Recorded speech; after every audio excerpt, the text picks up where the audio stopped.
বাগেরহাট পল্লী বিদ্যুৎ সমিতি সহ সমগ্র বাংলাদেশে ৮০টি পল্লী বিদ্যুতের ৪০,০০০ কর্মকর্তা কর্মচারীরা দ্বিতীয় ধাপে ২ দফা আন্দোলনে নেমেছে। অভিন্ন সার্ভিস কোড ও সকল অনিয়মিত চুক্তিভিত্তিকদের নিয়মিতকরণ।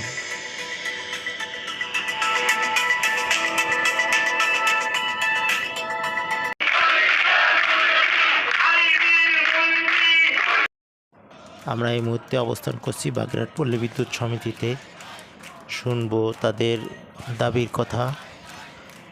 এই মুহূর্তে তাদের মাঝে উপস্থিত আছেন বাংলাদেশ রিসার্চ ইনস্টিটিউটের আমেরিকান প্রতিনিধি মিস ডানা। শুনব তার বক্তব্য। আমি বাংলাদেশে গবেষণা করতে এসেছি।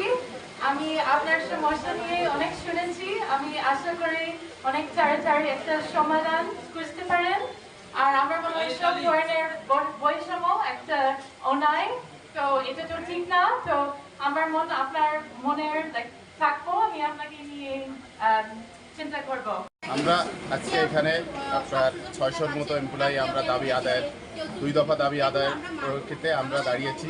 আমাদের দাবি আদায় না হওয়া পর্যন্ত আমরা মাঠে থাকব এবং আমরা চাই যে আমাদের দাবিগুলো মেনে নেওয়া হোক এবং আমরা যাতে রাস্তায় না থাকি, আমরা যাতে কর্মক্ষেত্রে ফিরে সুষ্ঠুভাবে কর্ম সম্পাদন করতে পারি। এই কর্মবিরতির উদ্দেশ্য হচ্ছে গ্রাহককে আরও উন্নত সেবা প্রদান।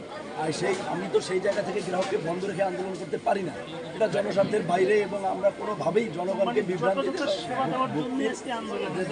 দাঁড়াতে চাই না। আমরা এই জন্যই এখানে দাঁড়িয়েছি যে আপনি একটা প্রতিষ্ঠানে কর্মী বাহিনী যদি সন্তুষ্ট না থাকে, কর্মী বাহিনীর যে মালামাল দিয়ে কাজ করে সেই মালামালের গুণগত মান যদি ভালো না হয়, তাহলে গ্রাহক পর্যায়ে ফিল্ড পর্যায়ে শতভাগ সেবা ইনশিওর করা যায় না। আমরা ওই জায়গাটাকেই ইন্ট্রোডিউস করতে চাই যে দেশের ১২ কোটি মানুষ যাদেরকে পল্লী বিদ্যুৎ সমিতি সমূহ বিদ্যুৎ বিতরণ করে থাকে, সেবা দিয়ে থাকে, এই সেবাকে আরও স্ট্রং, আরও সমৃদ্ধ যাতে করা যায়, সেই জন্য যে বৈষম্যগুলো আছে, যে ভিন্ন ভিন্ন সার্ভিস কোড আছে, এই ভিন্ন সার্ভিস কোড থেকে বাতিল করে অভিন্ন সার্ভিস কোড প্রদানের মাধ্যমে এবং যত আমার অনিয়মিত চুক্তিভিত্তিক এমপ্লয়ি আছে তাদেরকে নিয়মিত করে আমাদেরকে গ্রাহককে আরও বেশি পরিমাণে নিরবিচ্ছিন্ন বিদ্যুৎ সেবা সহ টেকসই ও উন্নত বাংলাদেশ গড়ার স্বার্থে বিদ্যুতায়নের যে ভূমিকা, সেই ভূমিকায় আমরা যেন আরও জোরদারভাবে কাজ করতে পারি, সেই সুযোগ তৈরি করার জন্য আমরা আজকে দাঁড়িয়েছি। এ বিষয়ে আমরা মাননীয় প্রধানমন্ত্রীর হস্তক্ষেপ কামনা করি। আমাদের স্থায়ী চাকরি, কিন্তু এরপরেও আপনি কেন আন্দোলন সেটা একটু বলেন। দেখেন, পল্লী বিদ্যুৎ সমিতিতে প্রায় ৪৫ থেকে ৪৯টার মতো পদ আছে। এই সব পদের লোককে নিয়ে আমাদেরকে উন্নত গ্রাহক সেবা দিতে হয়। যদি কোনো পদের লোক কাজ ঠিক মতো না করতে পারে তাহলে উন্নত গ্রাহক সেবা বিঘ্নিত হয়।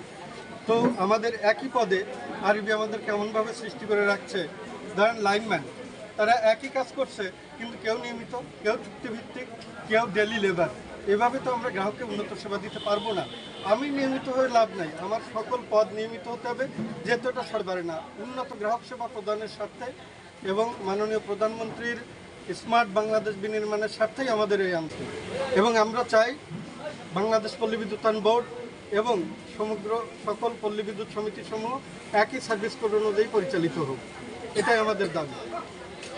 করে সেইগুলো একটু আব্দুল্লাহ ভাই আর একটু ভাই প্লিজ শুরু করেন। দেখেন, আমরা যে মালামালগুলো লাইনে ইউজ করি এবং সার্বক্ষণিক লাইন নির্মাণ ও রক্ষণাবেক্ষণের কাজে যে মালামালগুলো আমাদের ব্যবহার করা হয়, এই মালামালগুলো বিদ্যুতায়ন বোর্ড কর্তৃক ক্রয় করতে এবং আমাদের নিকট তারা দায়িত্ব দেয়, আমরা সেই হিসেবে লাইন নির্মাণ এবং পরিচালনা করে থাকি। এখন আমাদের যে যন্ত্রাংশগুলো লাইনে, যেমন ধরেন আমার লাইন তো বনে বাজারে বিলে মাঠে ঘাটে, ওখানে যদি একটা ফল্ট হয়, ফল্ট বলতে কি একটা ইনসুলেটর যদি ক্র্যাক করে যায়, আমাকে কিন্তু প্রত্যেকটা পোল টু পোল হেঁটে চেক করতে হয় যে কোন সমস্যাটা আছে।